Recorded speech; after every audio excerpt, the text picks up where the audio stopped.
찬송하리로다. 하나님 곧 우리 주 예수 그리스도의 아버지께서 그리스도 안에서 하늘에 속한 모든 신령한 복을 우리에게 주시되 곧 창세 전에 그리스도 안에서 우리를 택하사 우리로 사랑 안에서 그 앞에 거룩하고 흠이 없게 하시려고 그 기쁘신 뜻대로 우리를 예정하사 예수 그리스도로 말미암아 자기의 아들들이 되게 하셨으니 이는 그가 사랑하시는 자 안에서 우리에게 거저 주시는 바 그의 은혜의 영광을 찬송하게 하려던 것이라. 우리는 그리스도 안에서 그의 은혜의 풍성함을 따라 그의 피로 말미암아 속량 곧 죄사함을 받았느니라. 이는 그가 모든 지혜와 총명을 우리에게 넘치게 하사 그 뜻의 비밀을 우리에게 알리신 것이요 그 기뻐하심을 따라 그리스도 안에서 때가 찬 경륜을 위하여 예정하신 것이니 하늘에 있는 것이나 땅에 있는 것이 다 그리스도 안에서 통일되게 하려 하심이라. 모든 일을 그의 뜻의 결정대로 일하시는 이의 계획을 따라 우리가 예정을 입어 그 안에서 기업이 되었으니 이는 우리가 그리스도 안에서 전부터 바라던 그의 영광의 찬송이 되게 하려 하심이라. 그 안에서 너희도 진리의 말씀 곧 너희의 구원의 복음을 듣고 그 안에서 또한 믿어 약속의 성령으로 인치심을 받았으니 이는 기업의 이대사 그 얻으신 것을 속량하시고 그의 영광을 찬송하게 하려 하심이라. 아멘. 네. 오늘은 교회론 11번째 시간입니다. 저번 시간 이제 우리가 교회의 속성에 대해서 우리가 함께 나누었습니다. 오늘은 교회 속성에 이어 교회의 사명에 대해서 좀 나누고자 하는데요. 이 교회의 사명에는 크게 세 가지가 있는데 오늘 이 세 가지를 다 나눌 수도 있지만 우리가 좀 이 교회의 사명, 이 세 항목을 하나하나씩 좀 살펴보면서 우리 교회의 위치, 우리 교회의 방향성에 대해서 우리가 좀 다시 한번 생각하고 좀 나누는 시간이 되었으면 좋겠다라는 생각이 들더라고요. 그래서 이 교회의 사명 11과 파트는 3주에 걸쳐서 하나하나씩 좀 나눠 보도록 하겠습니다. 자, 그래서 이제 우리가 이제 첫 번째는 교회의 속성과 표지 그리고 사명 이 관계에 대해서 좀 한번 좀 생각을 해보려고 하는데요.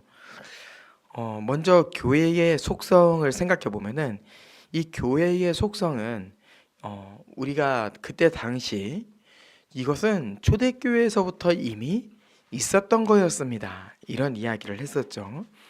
그런데 이것을 이제 니케아 공의회, 콘스탄티노플 공의회를 통하여서 정립이 되었고 그것을 통하여서 교회가 무엇인지 그 교회의 특징을 정의 내릴 수 있었습니다. 이런 이야기를 우리가 함께 나누었습니다.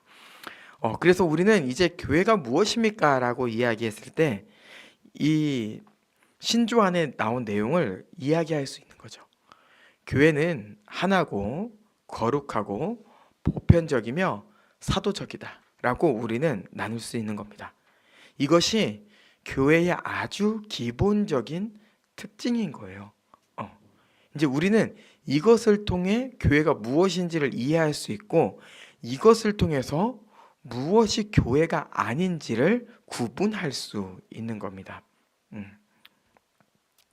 자, 그리고 이제 이 안에서 그러면 도대체 교회가 이렇다면은 참된 교회는 무엇이고 거짓 교회는 무엇입니까? 라고 하면서 나온 것이 교회의 표지입니다. 이 교회의 표지는 종교개혁가들을 통해서 나온 건데 이 종교개혁가들을 통해서 나왔다는 것을 통해 우리는 알 수 있는데 뭐냐면은 바로 부패한 로마 카톨릭으로 인하여서 이 교리가 정립되어야 될 필요성이 있었던 거죠. 이 교회의 속성을 아예 교회의 표지로 이해한 이 로마 카톨릭은 교황을 중심으로 하나라고 주장하고 보편적이라고 주장하고 그 다음에 거룩하다 주장하고 사도적이라고 주장하면서 이제 이 타락을 막을 수가 없었고 이 지도자들이 무너짐과 동시에 성도들이 무너지는 걸 볼 수 있었는데 이 무너지는 것을 다시 세우기 위해 종교개혁가들은 세 가지 표지를 이야기합니다. 여러분도 이제 많이 들었으니까 잘 아시겠죠? 바로 첫 번째, 참된 말씀 선포. 두 번째, 성례의 바른 시행. 세 번째, 권징의 바른 집행입니다. 우리는 이 가시적으로 나타나는 이 교회의 표지를 통하여서 참된 교회가 무엇인지를 분별할 수 있습니다. 교회는 말씀이 가감없이 선포되어져야 합니다. 말씀 시간이 있다고 참된 교회인 것이 아닙니다. 이 시간에 바른 복음이 선포되어져야만 참된 교회인 겁니다. 그리고 교회는요, 성례가 잘 시행되어야 돼요. 이 성례가 시행되어져야 된다는 건 무엇입니까? 바로 참된 신자에게 세례를 주고 있는가. 그냥 만 14세가 됐다고 해서 세례를 그냥 남발하고 있는가? 아니면은 이 만 14세 이후 된 한 사람을 신앙을 제대로 점검하여서 올바른 세례를 주고 있는가? 그리고 또 무엇을 봐야 되죠? 그렇죠. 성찬 때에 회원들만 이 성찬에 참여하고 있는가? 혹시 불신자가 참여하고 있지는 않은가? 이러한 것을 통하여서 참된 교회를 구분할 수 있고, 세 번째, 권징이 제대로 시행되어지고 있는가? 우리는 이런 것을 통하여서 참된 교회가 무엇인지를 분별할 수 있습니다. 그리고 이제 이러한 참된 교회의 기준 아래서 이제 교회는 어떠한 방향성을 가지고 나아가야 됩니까? 라고 했을 때 나오는 것이 바로 교회의 사명입니다.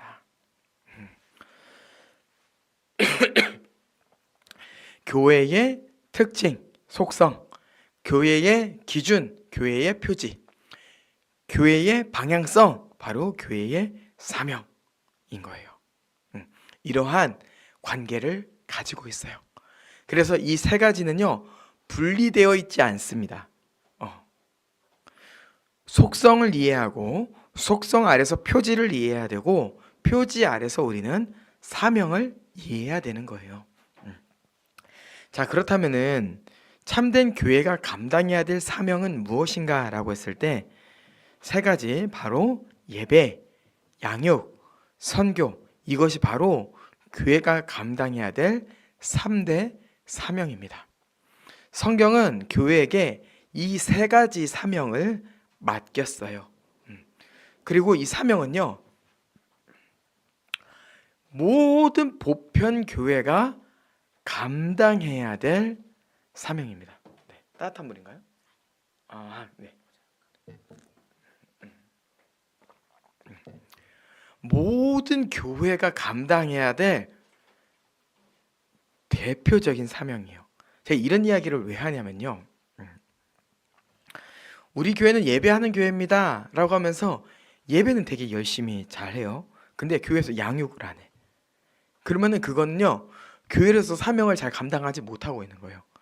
우리는 선교하는 교회입니다. 선교는 정말 너무 잘하고 막 영향력도 있고 선교 헌금도 많이 이렇게 지출을 합니다. 근데 정작 예배가 없어.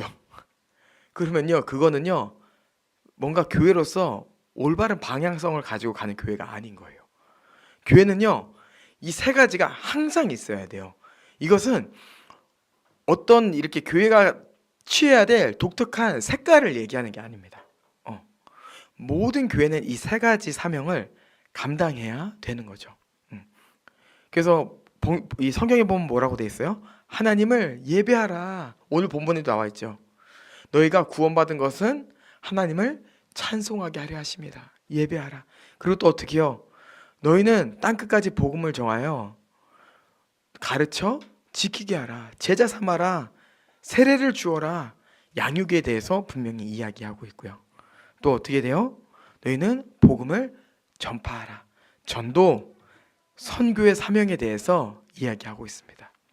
그러니까 우리는요, 이 예배가 되냐 안 되냐, 이렇게 양육하면 되냐 안 되냐, 이게 지금 이 전도적 사명이 지금 이 시대에 통하냐 안 통하냐 이게 중요한 게 아니라 우리는 이 시대에 통하든 안 통하든 교회로서 우리는 그냥 그 역할을 감당하는 거예요.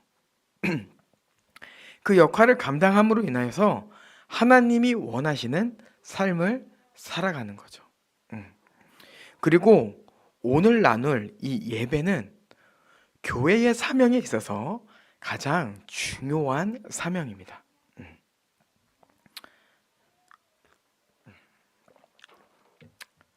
자, 그렇다면은 이제 한번 이런 이야기를 해볼게요. 교회의 이 속성과 표지는 사명과 연결되어 있다고 하는데, 특별히 이 표지는 사명 안에서 예배와 어떤 연관성을 가지고 있을까? 왜 하나님은 굳이 교회에게 예배라는 사명을 주셨을까? 그리고 왜 이 표지 아래서 가장 중요한 사명이 예배인가? 이런 이야기를 좀 한번 해보고 싶어요. 우리는 왜 이 말씀 선포, 성례, 권징 이 세 가지 사역 아래서 예배적 사명을 감당해야 될까요? 여러분, 그것은요 바로 이 말씀과 성례와 권징 이 세 가지를 모두 담고 있는 것이 예배이기 때문입니다. 이 말씀 선포와 이 정당한 성례의 시행, 그 다음에 정당한 권징의 집행이 참된 교회의 표지인데, 이것이 언제 구현되어지는가라고 했을 때 그게 바로 예배인 거예요. 예배. 그래서 예배가 잘 드려지면요 참된 교회가 될 수밖에 없어요. 그래서 제가 얘기했죠. 그냥 여기에서 우리가 앉아있는다고 예배가 아니라니까요. 예배 시간이 이렇게 배정되어 있다고 해서 예배가 아니에요. 복음이 선포되어져야 되고요. 그 복음 아래서 성례가 시행되고 권징이 이루어지고 있는 거예요. 그러니까 이 예배는요 굉장히 영광스러운 시간인 거죠. 주님이 이 교회를 참된 교회로 세워가는 시간인 겁니다. 참된 교회로 세워가는 시간. 자, 이제 우리가 이 안에서 두 번째 대지 예배가 무엇인지에 대해서 좀 한 번 더 이야기해 보도록 하겠습니다. 교회는요 예배뿐만 아니라 다양한 사역들을 감당하고 있어요. 우리 교회만 해도 주일날 예배 드리는 것 외에 다양한 것을 하고 있습니다. 여러 행사, 여러 세미나, 여러 선교 사역을 감당하고 있어요. 저는 이제 예전에는 이런 행사, 세미나, 선교 사역에 대해서 중요하게 생각하지 않았습니다. 되게 이렇게 한쪽에 치우쳐져 있었어요. 말씀 잘 전해야 돼. 말씀 잘 전해야 돼. 이렇게 되게 치우쳐져 있었는데요. 뭐 제 생각이 틀렸다고 생각하지는 않습니다. 근데 제가 교회를 세워가면서 뭘 느끼냐면은 이 행사와 세미나와 선교 사역들이 정말 이 교회의 성도들의 신앙과 성도들의 교제를 돕는구나. 이게 정말 아주 중요한 도구구나라는 것을 알게 되었어요. 그래서 우리는 실제로 행사와 세미나와 이 선교 사역을 통해서요 잘하게 되고 하나님의 나라를 경험하게 됩니다. 그런데 우리가 여기서 몇 가지 주의해야 될 것이 있어요. 바로 뭐냐면은 첫 번째, 예배가 없는 사역은 안 됩니다. 이게 우리가 되게 쉬운 말처럼 느껴지지만 진짜 이 교회가 예배를 준비하고 있나? 예배를 사모하고 있나? 이런 거는요 굉장히 중요해요. 행사에 집중이 되어서 예배가 집중되지 않고 행사 준비로 인하여서 예배가 미루어지는 것은요 굉장히 위험한 생각입니다. 우리가 세미나를 하고 행사를 하고 선교 사역을 하는 것은요 예배를 드리기 위함이에요. 예배를 위해서 교회가 프로그램을 준비하는 건데 예배가 프로그램을 위해서 움직여. 프로그램을 진행하기 위해서 한 순서로 예배를 집어넣어. 여러분, 이것은요, 교회로서 사명을 잃어버린 거예요. 주님은요, 예배를 받으시길 원하세요. 그래서 그 예배 가운데 우리가 깊이 이 예배에 집중하기를 원하시며, 그 안에서 프로그램을 통해서는 말씀을 더 이해하고 또한 이 말씀에 순종하고, 이러한 것을 주님께서 원하시는 겁니다. 자, 이 첫째와 관련해서 이제 두 가지를 더 한번 이야기를 해볼게요. 둘째, 교회는요, 하나님보다 사람을 더 우선시하여서 행사를 만들면 안 됩니다. 우리 교회는 나들이를 가죠. 그리고 말씀 사경회도 했고요.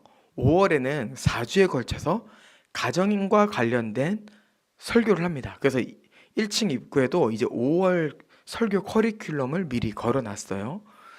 근데 그것은요, 우리가 좋기 위해서 하는 게 아니에요. 우리가 기쁘기 위해서 하는 게 아닙니다. 이것은요, 하나님을 위해서 하는 거예요. 하나님을 위해서.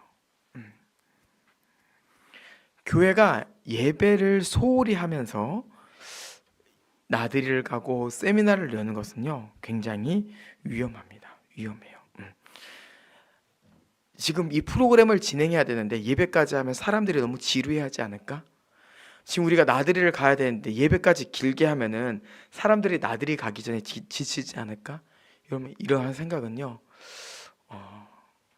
뭔가 우리가 하고자 하는 이 프로그램의 본질을 잃어버린 것이다. 그래서 우리는 어떠한 일정에 따라서 시간이 조정되어질 수 있지만, 왜 조정되어져야 되는가라고 했을 때 사람의 마음이 지칠 수 있기 때문에, 사람의 마음이 흔들릴 수 있기 때문에, 이러한 것은 우리는 경계하고 조심해야 됩니다. 자, 셋째도 중요합니다. 셋째는 아직 우리와는 조금 거리가 멀 수 있지만 예방 차원에서 좀 이야기해 보도록 하겠습니다. 교회는 1차적으로 성도를 돌봐야지 지역이 우선시 되어서는 안 됩니다. 프로그램은 하나님을 사랑하기 위해서 하는 것이지 사람을 위해서 하는 게 아니다 라고 이야기했고, 이 프로그램을 진행함에 있어서 교회는요, 교회를 위해서 하는 것이지 이 교회의 사람을 끌어들이기 위해서 혹은 이 지역사회를 변화시키기 위해서 프로그램을 진행하는 것이 절대로 아니에요. 교회의 사명은요, 지역사회의 변화가 아닙니다. 성경은요, 교회를 빛과 소금으로 이야기하죠. 근데 이 빛과 소금으로 살아가는 것은 우리가 사도행전에 보면 알 수 있듯이 성도들이 하나님을 예배하고 서로 한 몸으로 살아감으로 인하여서 사람들이 그 빛과 소금의 역할을 보게 된 것이지, 그 사람들이 너희들 이제 변화돼야 돼 라고 생각하면서 막 나가서 막 세상을 변혁시키려고 하고 바꾸려고 해서 사람들에게 칭송을 받은 것이 아니에요. 그래서 우리의 이 모든 행사, 세미나, 어떠한 것의 방향성은요, 이 화소동을 위한 게 아니라 1차적으로는 여러분들이 은혜를 받아야 됩니다. 여러분들이 그 안에서 하나님께 영광을 돌리고 예배해야 돼요. 그래서 제가 말씀 사경회를 준비하면서 계속 기도 제목 때 이런 이야기를 했어요. 여러분, 이것을 통해서 지역 주민들이 와도 좋고 우리 후원자들, 동역자들이 은혜 받아야 되지만 무엇보다 여러분들이 은혜 받아야 됩니다. 무엇보다 여러분들이 집중해야 됩니다 하고 이야기했던 이유가, 그 어떠한 행사가 잘 진행된다 할지라도 우리 성도들이 은혜 받지 못하고 그냥 한 행사로 끝나버린다면요, 그것은 안 돼요. 그거는 우리가 이 프로그램을 시작한 목적이 아닙니다. 여러분은요, 도구가 아니에요. 여러분은요, 물론 이 교회를 위해서 봉사하고 사역해야 되지만 어떠한 불특정 대상을 위해서 움직이는 도구가 아닙니다. 여러분은 이 교회에 속한 한 몸이고 먼저 생명을 경험해야 될 지체예요. 그래서 여러분들이 가장 중요해요. 우리는 그 안에서 예배를 드리고 또한 예배를 더 잘 드리기 위해서 프로그램을 진행하고 하나님을 사랑하고 이웃을 사랑하는 것, 이것이 우리가 되어야 됩니다. 자, 그리고 또 우리가 더 예배할 때 신경 써야 될 게 무엇일까요? 바로 예배의 대상이 삼위 하나님이심을 기억해야 됩니다. 많은 사람들이 예배를 평가하죠. 예배의 기준을, 예배가 은혜 받았냐의 기준을 감정으로 결정합니다. 감정. 그래서 내가 기분이 좋으면 예배를 드린 것 같고요, 내가 기분이 좋지 않으면 예배를 안 드린 것 같고, 이렇게 생각해요. 여러분, 그러한 생각은요, 예배의 주인공을 지금 본인으로 착각하고 있는 거예요. 여러분, 우리는 드려야 될 대상입니다. 드려야 될 대상. 물론 우리는 예배를 드리면서 은혜를 받죠. 이것은 하나님께서 우리에게 베풀으신 은혜예요. 그런데 예배는 1차적인 목적도 하나님께 영광이고요, 2차적인 목적도 하나님께 영광입니다. 예배의 모든 목적은요, 하나님이 받으시는 거예요. 그래서 그 안에서 우리는 삼위 하나님이 어떠한 사역을 하셨는지, 우리는 그 안에서 어떠한 은혜를 경험했는지 기억하고 그 안에서 하나님께 우리의 신앙을 함께 고백하는 겁니다. 그래서 찬양이 오늘 얼마나 화려했는지, 찬양 인도자가 멘트하다가 울었는지 안 울었는지,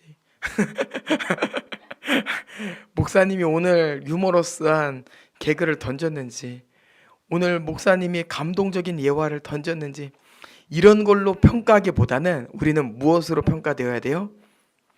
우리는 이 시간 영과 진리로 예배를 드렸는가, 이것으로 우리는 예배를 평가해야 됩니다. 영과 진리의 예배를 드리기 원합니다. 우리 교회가 주님의 그 예수 그리스도의 피 안에서 주님만을 높여드리는 예배를 드리길 원합니다. 우리는 하나님께 예배하기 위해 지음받은 존재입니다. 우리는요, 이 예배라고 하는 것은 우리의 본질이자 우리의 목적이고 하나님의 명령이라는 것을 기억해야 돼요. 제가 지금 방금 본질, 목적, 명령이란 말을 사용했는데, 본질이라고 하는 것은 내가 누구냐, 내가 왜 지음받았냐라는 것을 물어보는 거예요. 우리는요, 예배를 드리기 위해 지음받았습니다. 그리고 우리의 목적, 우리는 어떻게 살아가야 되느냐라고 했을 때 우리의 존재 목적은 예배입니다. 그리고 하나님께서 우리에게 무엇을 명령하셨는가, 우리는 어떠한 방향성으로 가야 되는가라고 했을 때 우리의 방향성은 바로 예배입니다. 예배.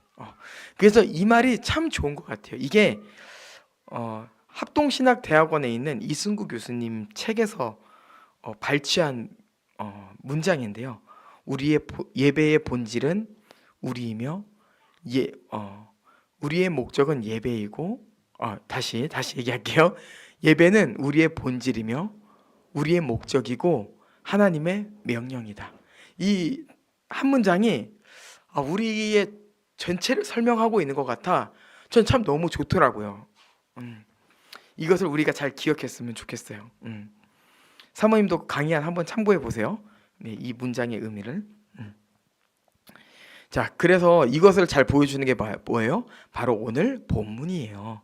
오늘 본문에 보면은 3절에 보면은 찬송하리로다 이렇게 돼 있죠. 왜요? 주님께서 하늘에 속한 신령한 복을 우리에게 주셨습니다 이렇게 얘기하는 거죠. 그리고 뒤에 5, 6절 보면은 이게 성부 하나님의 사역인데, 우리를 자기 아들로 삼으셨다. 왜요? 찬송되기를 원하셨기 때문에 이렇게 얘기하는 거예요. 자, 그 다음에 성자 예수님 상속자가 되게 하셨다. 왜? 우리가 찬송을 드리기를 원하시기 때문에. 그 다음에 성령 하나님 13, 14절 우리를 인치셨다. 왜? 우리의 찬송을 받으시기 원하시기 때문에 라고 얘기하는 거예요. 이것이 바로 우리의 존재예요, 여러분. 우리는 처음부터 예배자로 지음받았어요.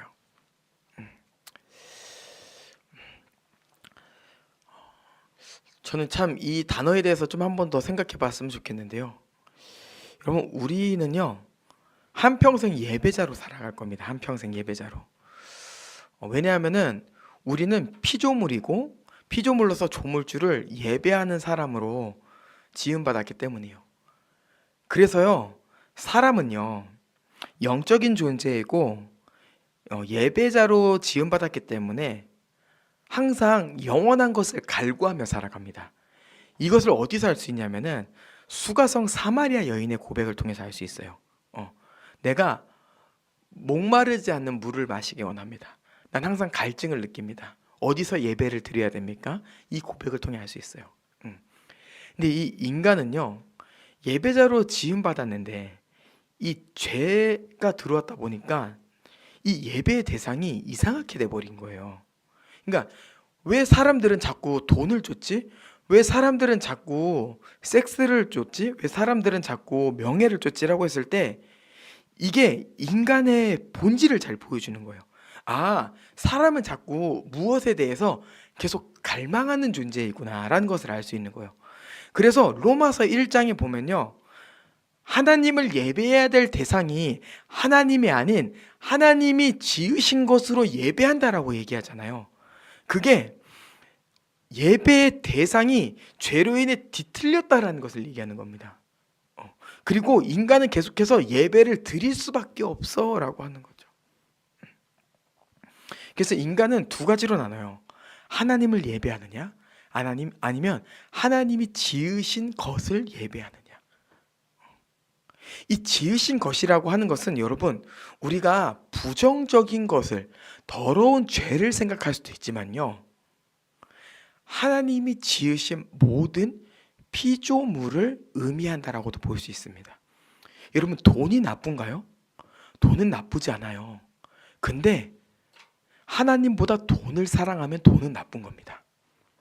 사랑이 나쁜 건가요? 사랑은 나쁘지 않아요. 근데 하나님보다 사랑을 더 우상화되어지고 종교화시켜버리면은 그게 나쁜 겁니다. 그렇게 인간은요, 하나님이 지으신 이 피조물들을 우상화시켜서 죄성으로 나타나게 만들었어요. 근데 여러분, 우리가 어떠한 존재라고요? 우리는 예수 그리스도 안에서 이제 하나님을 예배하는 자가 되었어요. 이것이 우리가 지금 참여하고 있는 은혜예요, 은혜. 예배는요, 하나님의 영광을 경험하는 시간입니다. 하나님의 그 영광에 우리가 들어가는 시간이에요. 우리 같은 존재가 어떻게 하나님의 영광을 경험할 수 있습니까? 우리 같은 존재가 어떻게 하나님의 나라를 맛볼 수 있어요?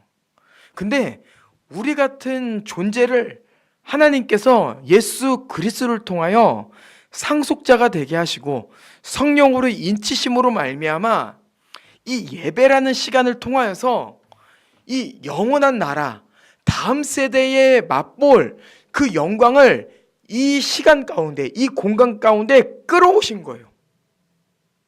그래서 우리는 아무것도 할 수 없지만 예수 그리스도의 그 피라는 그 통로를 통하여서 이 시간 우리는 하나님 나라의 현시라는 것을 경험하는 거죠. 그래서요, 우리가 예배를 그냥 단순히 루틴하기 때문에 오늘도 예배 드리네, 오늘도 찬양하겠지라고 생각하는 그 매너리즘은요, 굉장히 위험하다는 것을 우리는 기억해야 됩니다. 오늘 예배는 우리가 또 드리는 예배가 아니에요. 날로 날로 새로운 은혜를 주시길 원하시는 그 하나님의 은혜에 초청받은 것입니다. 초청받은 거예요. 그래서 이 시간이 너무 귀해요, 우리에게는. 이 시간이 우리에겐 생명입니다. 이 시간을 통해서 우리는 우리가 살아있음을 경험해요. 자, 한번 보겠습니다. 예배는요, 하나님을 경험하게 합니다. 우리는 이 시간 말씀을 들음을 통하여서 하나님의 은혜를 알게 되죠. 어떻게 우리는 하나님의 은혜를 알게 됩니까? 그때 우리는 바로 영과 진리의 예배로 인해서 하나님을 알게 됩니다라고 얘기할 수 있는 거예요. 영과 진리의 예배는 무엇일까요? 바로 이것을 말씀의 예배라고 하는데, 말씀에 나타난 예수 그리스도가 가감없이 선포되어지는 예배가 신령과 진정으로 드리는 예배입니다. 그 전에는 예수 그리스도께서 오시기 전에는 예배를 드려도 항상 갈증이 있었어요. 근데 왜 해결이 됐어요? 예수 그리스도가 하나님과 수가성 여인 사이에 통로가 되어졌기 때문이에요. 이 시대는 어떻게 돼요? 하나님과 우리 사이에 통로가 있어요. 바로 영과 진리신 예수 그리스도. 그분이 말씀으로 나타남으로 인하여서 우리는 가감없이 말씀을 듣고 그 앞에 나아갈 수 있는 예배를 드릴 수 있습니다. 그래서 우리는 이 영과 진리의 예배를 통해서 하나님의 은혜를 경험하고요. 이 시간을 통하여서 하나님의 은혜를 깊이 경험하는 거예요. 우리는 말씀 안에서 하나님을 알아가고 말씀을 통하여서 복음의 능력을 경험하게 됩니다. 자, 두 번째, 우리는 예배를 통해서 내 자신을 이해하게 됩니다. 이건 제가 저번에도 한번 이야기를 했었죠. 말씀 사경회 때. 여러분, 우리 자신은요, 명상으로 우리 자신을 깨닫는 게 아닙니다. 그리고 인문학도 인간을 이해하는 데 도움이 되지만 결과적으로 나를 제대로 설명할 수 있는 진리는요, 말씀이에요. 말씀.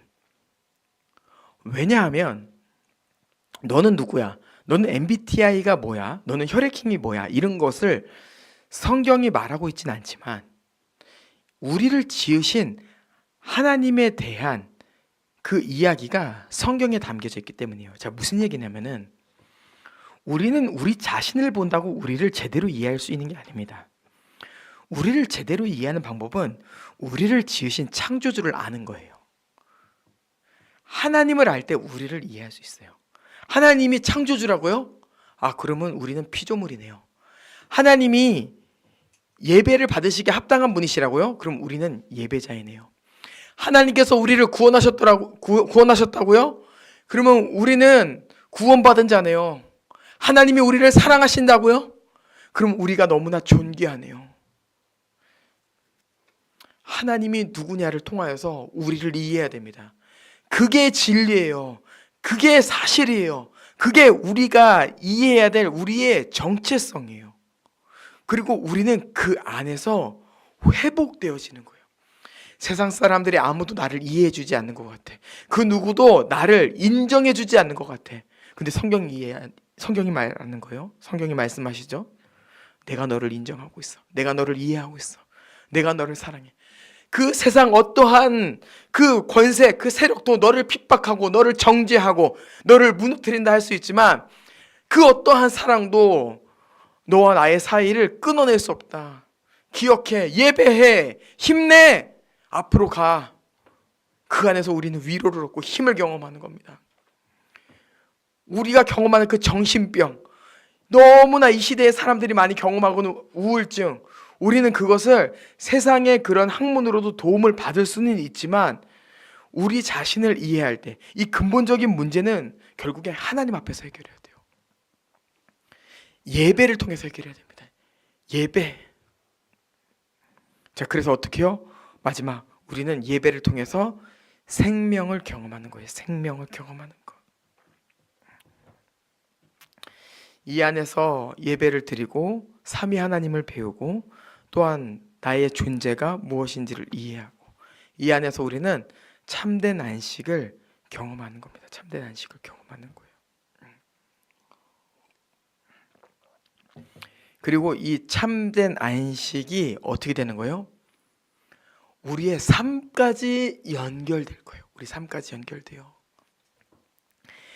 예배가 살아나는 것은요, 우리의 삶이 살아나는 것과 마찬가지입니다. 예배에서 생명을 경험한 자는요, 그 예배의 생명을 가지고 세상에서 살아갈 수밖에 없어요. 왜? 예배가 너무 좋은 것을 이 예배 가운데 경험했기 때문에 삶 속에서도 예배하고 싶거든요. 그리고 우리는 그 안에서 어떻게 해요? 계속해서 하나님을 묵상해요. 그리고 그 묵상한 하나님 안에서 우리는 계속해서 순종해요. 순종함으로 하나님께 영광 돌리고 예배해요. 그러니까 우리가 예배를 통해서 우리의 전 인격이 살아날 뿐만 아니라 우리의 모든 영역들이 살아나기 시작하는 거예요. 예배를 통해서. 근데 예배가 죽어요? 여러분, 예배가 죽으면요, 삶도 함께 죽어요. 왜? 이 예배가 영광의 장소인데, 이 예배를 통해서 하나님의 은혜를 깊이 경험할 수 있는 시간인데, 어떻게 그 예배의 은혜를 먹지 않고서 세상에서 나아갈 수 있겠어요? 내 상태가 영양실조인데, 내 상태가 힘이 없는데 안 되는 거예요. 그래서 우리는 예배를 통해서 생명을 경험해야 되고, 하나님께서 예배를 통해서 우리에게 생명을 주시길 원한다. 이것을 기억하고 우리가 이 사명을 감당하길 원해요. 예배가 살아있는 교회, 예배가 살아나는 교회가 되기를 원합니다. 우리 이 시간 함께 찬양하겠습니다.